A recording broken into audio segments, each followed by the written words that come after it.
Hello, Mark. My name is Winnie. My student number is S044121. I'm going to read How Adaptive Clothing Empowers People with Disability. Mindy, Scheier. I'm a sophomore major in English. I love fashion. I actually go to bed every night thinking about what I'm going to wear the next day. Clothing transforms me, defines me, gives me confidence. You may not feel the same way about fashion, but I bet you have a favorite t-shirt or a pair of jeans that transforms you, makes you feel good, makes you feel confident, makes you feel like you. When I was younger, I wanted to be Bestie Johnson. I thought we were kindred crazy hair spirits together. I did go to fashion design. I worked in the industry for years and loved it. I married. I had 3 kids, but life can be heartbreakingly ironic. My middle child, Oliver, was born with a rare form of muscular dystrophy, or MD. MD affects his muscle strength, his pulmonary system, distorts his body, and makes everyday life more challenging than most. From the time he could walk, which wasn't until about 2.5, he had to wear leg braces for stability. Because he wasn't growing appropriately, he had to wear a feeding tube that was placed on his face. He endured stares and so delights. But my husband Greg and I told him that no matter what, he was just like everybody else. But everyday takes for Oliver that we all take for granted were incredibly challenging. That simple act of dressing yourself, the very thing that I adore, was a nightmare for him. His form of MD does not affect his mind. His brain is an opus, which means he's acutely aware of his shortcomings. This became very evident when he started school, and that daily act of dressing yourself was a constant reminder of what he could and could not do. So our solution was for Oliver to wear sweatpants every day to school, to parties, on vacations. His uniform for special occasions, he would wear purple pants, but many times because he couldn't manage the button and zipper, I would have to take him to the men's room, which was incredibly embarrassing for him and the other men that were in there. But then I said, "Oh please, there's nothing I haven't seen before." Laughter. For years we muddled through, but when Oliver was in 3rd grade, I found out he was more like me than I ever imagined. Oliver too cared about fashion. He came home from school one day and said very definitely that he was going to wear jeans to school like everybody else gets to wear. Well, I certainly couldn't go to class with him and take him to the boys' room, but there was no way I was telling my 8-year-old that he couldn't wear what he wanted to wear. So that night, I make Givert the hell out of his jeans. I remember when I was pregnant and unwilling to stop wearing my own favorite pants. Even though I was busting out of him, that rubber band trick. You moms remember what I'm talking about. The rubber band through the buttonhole, around the button and back instant stretch. So I removed the zipper so he could pull it up and down on his own. I cut up the side seam of the button of his pants to accommodate for his leg braces. Applied vocal, hold your ears, everybody, peel and stick. Mind you, so that it would close around it when I showed Oliver my arts and crafts project. He absolutely beamed. He went into school with his head held so high. Those jeans transformed him. He was able to get dressed on his own. He was able to go to the bathroom on his own. Those jeans gave him confidence. I didn't realize it at the time, but this was my first foray into the world of adaptive clothing. Adaptive clothing is defined as clothing designed for people with disabilities, the elderly, and anyone who struggles with dressing themselves. Adaptive clothing did exist, but it was missing that mainstream fashion component.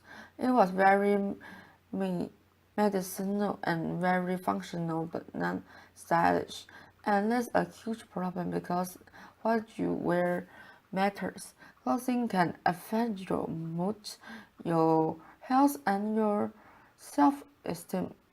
Now, being a fashion lover, I've known this forever, but scientists actually have a name for it. It's called enclosing cognition, the co-occurrence of two factors, the symbolic meaning of clothing and the physical experience of wearing the clothing, both of which have a direct correlation to how you feel about yourself. There's actually a professor in the UK by the name of Karen J. Pine. She wrote a book called Mind What You Wear, The Psychology of Fashion. She states in her book that when you put clothes on, you adapt the characteristics of what you are wearing, whether you realize it or not. That's why you feel like a rock star when you put on those perfect fitting jeans. That's why you feel invincible when you put on that power suit. And that's why you feel beautiful in that little bag dress. But that's exactly why Oliver felt so isolated when he couldn't wear what he wanted to wear. He even said to me one time, "Mom, wearing sweatpants every day makes me feel like I'm dressing disabled."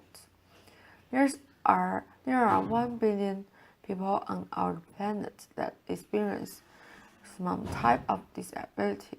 1 billion if 10% of that billion experience clothing challenge. That's an enormous amount of people that may not be as confident, as successfully, or even as happy as they could be. The morning after Oliver left for school, wearing those jeans, I realized that I could do something about it, and so I did. In 2013, I founded an organization called Runway of Dreams. The mission was to educate the fashion industry that modifications could be made to mainstream clothing for this community that has never been served. And it began with an entire year of research. I went to schools, I went to facilities, I went to hospitals. I literally chased down people on the street who were in wheelchairs, or if they had walkers, or even if they had a slight limp. Laughter. I know I must have looked insane, but I knew that if I was really going to make a difference, I had to truly understand the clothing challenge of as many different people as I possibly could. I met a young man who was 18 who has severely palsy. He was going to Harvard University. He said to me, "Can you imagine? I got myself into Harvard, but my dream is to be able to wear jeans on campus like the other freshmen will wear." I met a little girl named Gina who was missing her left forearm and her hand. Her mother told me she could not bear to see her daughter's difference magnified by a dangling sleeve, so she had every single long sleeve shirt professionally tailored. Can you imagine the time and money she spent? I also had a great privilege of spending time with Eric Legrand, former Rutgers football player who was paralyzed during a tackle in 2010. I had, at this point, seen some unfathomable things, but this by far was the most heart-stopping. You see, Eric is a really big guy, and it took 2 aides and a lifting machine to get him dressed. I sat and watched this process for over 2 hours. When I expressed my shock to Eric, he looked at me and said, "Mindy, that's every single day." What can I say? I like to look sharp. Research done. I knew that if I was going to make a change in this industry, I had to use my background and really figure out how to make these classes modify. So I took the information I gathered over that past year, and I figured out that there were actually 3 categories that were affected across the board. The first we were closer. Button snaps, zippers, hook, and eyes were a challenge for almost everybody, so I replaced them with a more manageable technology. Magnets. Magnets made our Harvard freshman able to wear jeans on campus because he could dress himself. Second, adjustability. Pant lenses, sleeve lenses, waistband were a challenge for so many different shaped bodies, so I added elasticity and internal hemming system. This way, Dina could wear a shirt right off the rack and just adjust the one sleeve. Let's alternate ways to get the clothing on and off the body outside the traditional way of over your head, so I designed a way to go in arms first. This, for somebody like Eric, could actually take 5 steps of his dressing process and give him back to the gift of time. So I went out, I bought clothing right off the rack.